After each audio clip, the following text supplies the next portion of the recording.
Hello, everyone. It's Day 10, not right. Recently has been. We're a little bit late today. Uh, Current vibe is. I think that about sums it up. Um, Apparently it was sunny for like 5 minutes earlier today. So I wish I'd have been awake for that. Didn't see that. I can't remember exactly where I left off. So I've just stayed at this block. I think it was somewhere in here. I can't remember. Words was hard. I didn't sleep well. Yeah, we into the difficult part of Nano. We're into the middle stretch. We're entering it slightly early. You know, it gets rougher in there. But a wise man once said, if ever you find yourself lost in a prison made entirely out of cake, how do you get out of there? One bite at a time. That's what we're gonna do, fucks. It's the going from the like planning phase through the writing phase, trying not to think about the editing phase every day. My story's going nowhere. I mean, no Nano has ever been good. You have to do work on it afterwards. No one's ever just gone into novel writing month and written in the 30 days a good thing that is fun to read. Uh, we're still liking our characters. We're still liking playing with them. We're still it's just everything else. Oh, I don't know. Yeah, it's rough out there. Life is a sine wave, and we're heading towards the peak of Nano. That's the toughest part of it. After that, after you get through the middle, and there's more days behind you than there are left, it's the future starts to look a little brighter. It's fine. We're managing this. We did manage to do enough words. We did over the. How many did we do? Let me just check.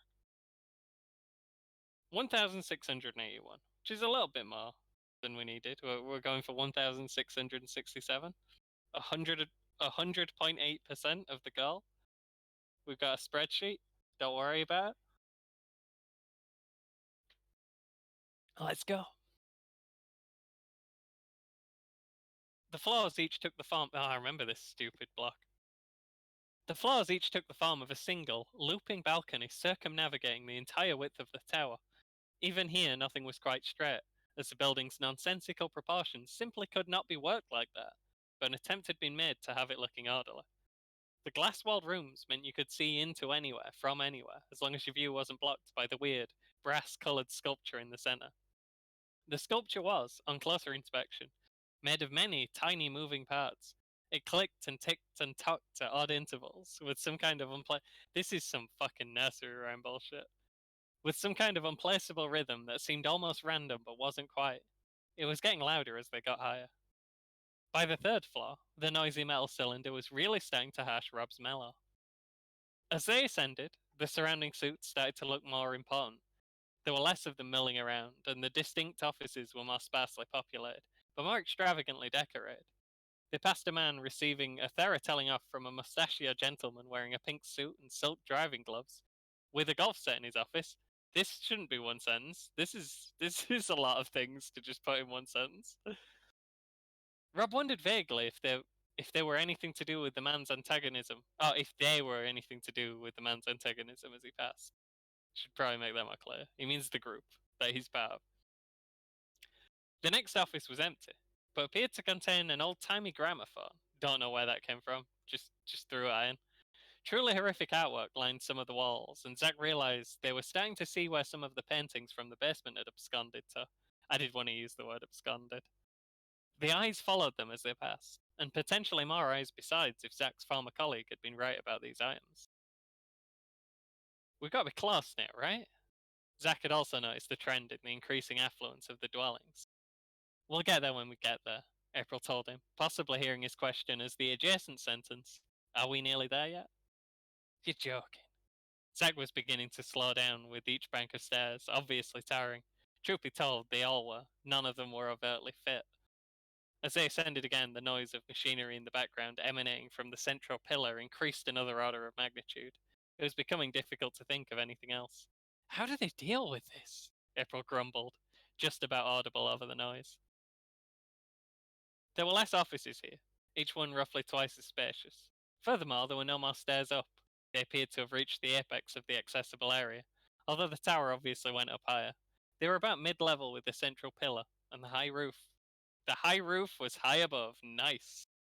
Nice. Good words. Good job. 10 out of 10. Zack struggled to catch his breath. Rob confronted him. Danton? Who? Zack looked at Rob like he was the crazy one. You? Rob shared his concern. Oh yeah, that's me, Danton. Don't worry it out. He laughed disingenuously, still struggling. What do you want then? What are we doing now then? You're just full of questions, Rob, my guy. Zack continued to pant. April gave him a sideways look. She was doing comparatively well despite... Ooh, that were a weird noise. She was doing comparatively well despite being just as out of shape, if not more so. Additionally, she'd seen him disappear down a corridor with a hustle that would have impressed Usain Bolt only today. I couldn't think of anywhere to point out that she was mad that he'd ran fast away from her. I don't know. We'll get through it. She very much suspected he was being rather dramatic about the whole thing. Seriously, though. Who were that talking? Rob, probably. Yeah, that was Rob. Sometimes I write out just the dialogue and then I put in the rest of the stuff around it. This should obviously say. Rob said this. You know what? Let's just said Rob. There we go. 2 extra words. Oh, that's a sentence fragment. It's fine. We could just get rid of this. It still would be a sentence fragment. It doesn't matter. Zack stood back up straight as he considered the question, supporting himself on the railing. Is that... Yep, no space. The question was a powerful one. In truth, he'd never suspected they might get this far. We're going to find someone who looks important, and we're going to put the screws to him. Rob crossed his arms. Then what? April has a hammer, Zack reminded. Zack remained confident, even while nakedly bullshitting. My voice is cutting out, and all I have open is Word. What the fuck is going on? That's about sums up the mood for today. You gonna bop him on the head? Only if it comes to that, he insisted. That'd been a poor lie, even for Zack. It was probably the intense background ambience throwing off his groove. The sound was like 100 different clocks, all ticking at different intervals. The sound was, and the sound was... The sound magnified 1,000 times over. The volume? Volume's a good word. You can use that instead of sound. The volume magnified 1,000 times over. There was a frustrating quality to the melody it generated too. Each time it seemed to fall into a predictable rhythm, a subtle change would throw the whole thing off after a couple of loops. Zack wondered if it was a cult, but didn't say anything. I think we're reaching the end of the extremely late night writing session, and we'll be this afternoon at some point, which we're enjoying it more this afternoon. In the meantime, a man with a toupee and thick silver-rimmed glasses, sitting at an exquisitely carved desk, carved twice in 3 words, from the biggest wood. Now this, the desk being carved from the biggest wood. That's good. That will be in... If any of this scene makes it into the book, into this finished story, his desk carved from the biggest wood will definitely make it in. Someone will have a desk carved from the biggest wood. Desk carved from the biggest wood had caught the attention of April. She started towards him, watching as his face went from calculating to amused to concerned to honor. He hit a button on his desk and the glass door swung shut, doing nothing to hide the man behind it. April approached the door and smashed it to smithereens with her hammer without even a second thought. She stepped through the puddle of broken glass to greet its owner. Hey, can you turn that thing down? She asked politely. She was referencing the ticking tower behind them. It doesn't work like that. the man said, frantically pressing more buttons on the bottom of his desk. Who are you? I've forgotten, she replied. Wait, no, I'm Lupo. Can you really not turn that down? How do you even think in here? I've informed security, the man warned. Yeah, listen. Who are you and what do you do? April was not impressed by security. She had a hammer. I'm Director Phillips. You know, you really shouldn't be here. He seemed to be attempting to come across as a diplomat, trying to sound gentle in the face of his aggressor. Sure. I give you a fake name too, by the way. April was not easily fooled, but there were more pressing matters. Do you have, like, earplugs or something? She'd had a headache before she arrived here. No, not on me. Phillips squirmed in his chair. Seriously? She didn't believe him. Zack stepped quietly in through the glass behind April, stalking across the room behind the director, who watched him nervously. And who might you be? He posed. His reply was a hand wave. Zack didn't even turn to face him. So, we're investigators? April started up again. We're doing an investigation into some damn nonsense. Honestly, from a cursory glance, this looks like the right place. I was wondering if you'd happen to know anything about it. She continued, very much distracted. About nonsense. The director feigned ignorance. The ticking continued. Can you close the door at least? The response was delayed. A lot of the man's attention was taken up by Zack going through his papers in the background. Not presently. Technically, the door hadn't been opened. Oh, right. Yeah, that one's on me. Okay. She sighed. Can you come with us, sir? We're from the government. I did it during this, kind of. I noticed a problem with how I'd laid out the characters. Um, I kind of. This is April here, right? This is. It seems like it's just nonsense for the sake of nonsense. But in April's mind, the most annoying thing happening to her at this moment is it's too loud where she is. So that's the thing she'll resolve. She's very straight. I don't know. She sees a problem, she tries to solve the problem in the most direct possible manner. So she's tried asking him to turn the clicking tower down, and now she's trying to move the man somewhere quieter. Um, yeah, I kind of, but it does make it very obvious that she's crazy. And she was kind of meant to be the straight man to the whole thing, but I did realize Rob kind of has to be the straight man. He's the one who was living a normal life before this. He's the one who started out as a worker in this tower. Like it has to be him. He's also a really good straight man. He's the guy who's just never that surprised by anything. He's always slightly annoyed by strange things happening to him, rather than yeah. So maybe this is April. Maybe more within drama within the group. She's the straight man, but when I don't know, they're doing a mission like this, it's also very obvious they had no idea where we're going with any of this. That's true. But we're more interested in the characters because that's salvageable. That is. Yeah, I was doing this all like, yeah, this is how April had managed this. She'd just try and cross off the most annoying thing on a list, and then work from there.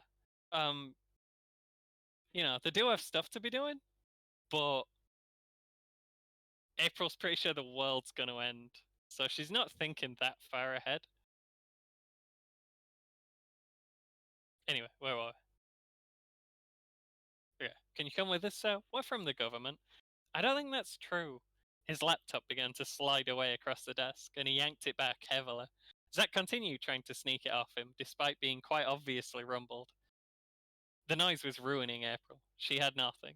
With a heavy sigh that signalled the departure of the last of her patience with this place, and this man, and this racket, she resumed. I'm from the department of hitting you with a hammer if you don't come with us. You get me? I'll be making a detailed account of this conversation, young lady. The man sensed her weakness and decided to impose himself in the face of an empty threat. You want to be making a detailed account of all your teeth, Zack noted, still trying to pilfer the laptop, although somewhat less subtly at this point. That's a detailed account you want to be making. Tell you what, you tell us who's in charge, and we'll go bother them instead, alright? April opted to change tack. Zach gave up on the laptop and removed the man's toupee out of spite. Do either of you have any idea where you are or what you're doing? The now thoroughly upset and mostly bald man countered. Meanwhile, waiting patiently outside the once fine but gradually eroding office, Rob was somewhat offended to realize his presence in the situation hadn't even been noted. Keen to assert himself as part of the gang, he stepped in through the shattered door. Couldn't do any worse than they had, after all. All right, sir, Rob chimed in. Immediately the arrival of a new, strange third party into the situation, who seemed to be, should probably be a comma there or something. Also, my keyboard is dying, so it just drops spaces a lot. Like, drops random inputs. Yeah, this sentence needs salvaging in somewhere. You can tell what I'm saying next to else. Immediately, the arrival of a new, strange third party into the situation. One who seemed to be speaking another language. That's still terrible. We'll work on this one sometime. What hue should we give this to signal that we're not happy with it? I was thinking orange. This is fine. One who seemed to be speaking another language prompted a response. What? Excuse me, sir, Rob tried again. I'm from the call center on the 7th floor, and I would like to make a complaint. All involved parties turned to him. There's been an altercation down there, and a fire, and I think most of the stuff got broke. This was harder than it looked, much harder with everyone watching him. The director was so appalled and astounded he didn't even know what to say. Eventually he said, You should take that up with your manager. Long gone, I'm afraid. He ducked ages ago. Left, that is. All the managers seem to have, actually. Rob continued, trying his best to sound as southern as he could manage, fearing that the man wouldn't be able to comprehend his native accent. Southern in England is more posh, as opposed to less posh in some other places in the world. The director seethed quietly, completely unsure how or why he came to be dealing with this petty complaint. While he sat in stunned silence, Zach finally succeeded in swiping his laptop. You work here? Oh wow, that's the guy. That's not Zach.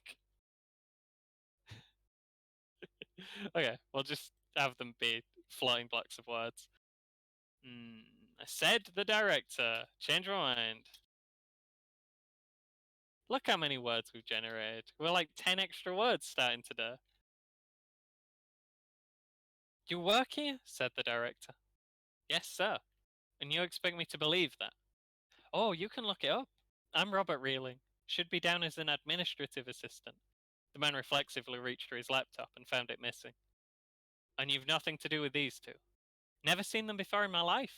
He smiled inwardly. It wasn't a lie. For one moment, it almost seemed like Rob might be getting through. The next, his scowl returned even fiercer than before. Talk to literally anyone else, Robert. Nice try, mate. Zach laughed. He was sitting on top of a small filing unit in the corner, curled up in a ball like a happy cat. What's your password, then? The latter part was directed at their victim, who Rob was starting to feel a little sorry for. Dejected and defeated, he headed back out to the foyer. Can you tell your boss we're here and that we'd like to meet him? April asked.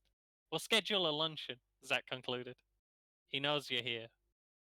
As Rob distanced himself from the increasingly strange interrogation, it became more and more drowned out by the terrible clicking emanating from the sculpture and permeating the space.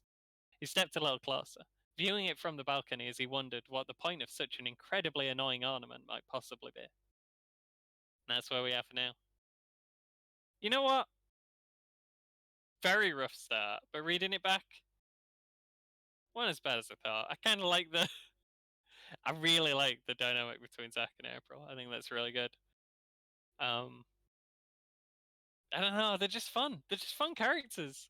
They're exactly the kind of character that really work when you put them into a situation where you're just like, I don't know what to do. Oh, just have them go talk to someone. Just a guy will show up and they talk to the guy. Yeah. Yeah. April's getting a bit crazy though. We might take a hammer off her. She's gone hog wild. She thinks she's unstoppable out there. Anyway, hopefully, I'm thinking in the immediate future things are gonna happen, and maybe writing like an action scene will cheer me up a little. Let's hope. That's the video for today. We're still doing these. We are going to continue to still be doing these all the way through. I am now 12 minutes into tomorrow, or as it's known now, today. And I'm basically going to get straight back to writing. I'll see you, boys. And girls. And non binaries. Anyone. You're all valid. Unless, I mean, no one watches these. You might be a fake person if you made it this far. I don't believe in you. But were there ever to be a real person here, I'm sure they'd be valid and wonderful. And I'd want to thank them very much for making it this far through this much rambling. If they'd watched up to this point, I'd be astounded. From the beginning, really, honestly, every one of them, all 10. You mad, yeah. I'll see you.